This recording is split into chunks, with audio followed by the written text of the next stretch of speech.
Finally ಬಿಡುಗಡೆಯಾಯಿತು toxic ಸಿನಿಮಾದ trailer. ಇದು ಸಾಮಾನ್ಯದ cinema ಅಂತ ಅಲ್ವೇ ಅಲ್ಲ. ಎಲ್ಲರಿಗೂ ಗಿರ್ಮಿ ಕನ್ನಡ TV ಯೂಟ್ಯೂಬ್ ಚಾನಲ್ಗೆ ಸುಸ್ವಾಗತ ಅಂತ ಹೇಳ್ತಾ ಶುರು ಮಾಡೋಕ್ಕಿಂತ ಮೊದಲು ಯಾರೆಲ್ಲ ನಮ್ಮ ಯೂಟ್ಯೂಬ್ ಚಾನಲ್ ಮೊದಲು ನೋಡ್ತಿದ್ರಿ ಅವರೆಲ್ಲ ಸಬ್ಸ್ಕ್ರೈಬ್ ಮಾಡ್ಕೊಳ್ಳಿ ಮತ್ತು ಅಲ್ಲೇ ಪಕ್ಕದಲ್ಲಿರೋ ಬೆಲ್ಲೈಕನ್ ಪ್ರೆಸ್ ಮಾಡಿ.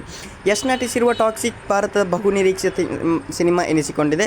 ಈ ಹಿಂದೆ ಸಿನಿಮಾದ ಟೀಸರ್ ಹಾಡುಗಳು ಈಗಾಗಲೇ ಬಿಡುಗಡೆ ಆಗಿದ್ದು ಭಾರಿ ವೈರಲ್ ಆಗಿದೆ. ಟೀಸರ್ ಮತ್ತು ಹಾಡುಗಳಿಗೆ ಭಾರಿ ಪ್ರಶಂಸೆ ವ್ಯಕ್ತವಾಗಿದೆ. ಕೆಲವರು ಟೀಕೆ ಸಹ ಮಾಡಿದ್ದಾರೆ. ಇದೀಗ ಟಾಕ್ಸಿಕ್ ಸಿನಿಮಾದ ಟ್ರೈಲರ್ ಅನ್ನು ಚಿತ್ರತಂಡ ಬಿಡುಗಡೆ ಮಾಡಿದೆ. ಸಿನಿಮಾದ ಟ್ರೈಲರ್ ಅನ್ನು ಇಂದು ಅಂದರೆ ಆಗಸ್ಟ್ 8ರಂದು AMB ಮಾಲ್ನಲ್ಲಿ ಅದ್ಧೂರಿಯಾಗಿ ಚಿತ್ರತಂಡ ರಿಲೀಸ್ ಮಾಡಿದೆ. ಟ್ರೈಲರ್ ನಿರೀಕ್ಷೆಗಿಂತಲೂ ಆ್ಯಕ್ಷನ್ ಭರಿತವಾಗಿದೆ. ಟಾಕ್ಸಿಕ್ನಲ್ಲಿ ಯಶ್ ರಾಯನಾಗಿ ಹಾಗೂ ಟಿಕೆಟ್ ಆಗಿ ಅಬ್ಬರಿಸಿದ್ದಾರೆ ಅಂತಲೇ ಹೇಳಬಹುದು. 4 ನಿಮಿಷ 38 ಸೆಕೆಂಡ್ ಟಾಕ್ಸಿಕ್ ಸಿನಿಮಾ ಟ್ರೈಲರ್ನಲ್ಲಿ ಕಥೆಯ ಸಾಕಷ್ಟು ಸುಳಿವುಗಳು ಬಿಟ್ಟು ಕೊಡಲಾಗಿದೆ. ಜೊತೆಗೆ ಯಶ್ ಅವರು ಪಾತ್ರದ ಜೊತೆಗೆ ಸಿನಿಮಾದ ನಾಯಕಿಯರ ಪಾತ್ರಕ್ಕೂ ಪ್ರಾಧಾನ್ಯತೆ ನೀಡಿದ್ದಾರೆ.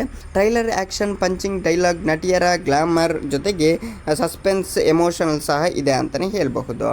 ಈಗ ಬಿಡುಗಡೆಯಾಗಿರುವ ಟ್ರೈಲರ್ನಲ್ಲಿ ಟಾಕ್ಸಿಕ್ ಸಿನಿಮಾದ ಬೃಹತ್ತತೆ ಅದ್ಧೂರಿಯಾಗಿ ಮುಖ್ಯವಾಗಿ ಸೆಳೆಯುತ್ತದೆ. ಜೊತೆಗೆ ಹಲವು ವಿಷಯಗಳ ಬಗೆಗೆ ಕುತೂಹಲವನ್ನು ಸಹ ಸಿನಿಮಾ ಮೂಡಿಸುತ್ತಿದೆ. ವಿಶೇಷವಾಗಿ ನಾಯಕನ ವ್ಯಕ್ತಿತ್ವ, ನಾಯಕಿಯರೊಟ್ಟಿಗೆ ಅವನ ಸಂಬಂಧ, ಅವನ ಮಗನೊಟ್ಟಿಗೆ ಅವನ ಸಂಬಂಧ, ಇನ್ನೂ ಅನೇಕ ವಿಷಯಗಳ ಬಗ್ಗೆ ಅನುಮಾನಗಳು ಮೂಡಿಸುತ್ತದೆ ಟ್ರೈಲರ್ ಅಂತಲೇ ಹೇಳ್ಬೋದು. ಫೈನಲಿ ಟ್ರೈಲರ್ ಬಿಡುಗಡೆ ಆಗಿದೆ. ಹೇಗೆ ಉಂಟು ಅಂತ ನೀವು ಕಮೆಂಟ್ ಮೂಲಕ ತಿಳಿಸಿ.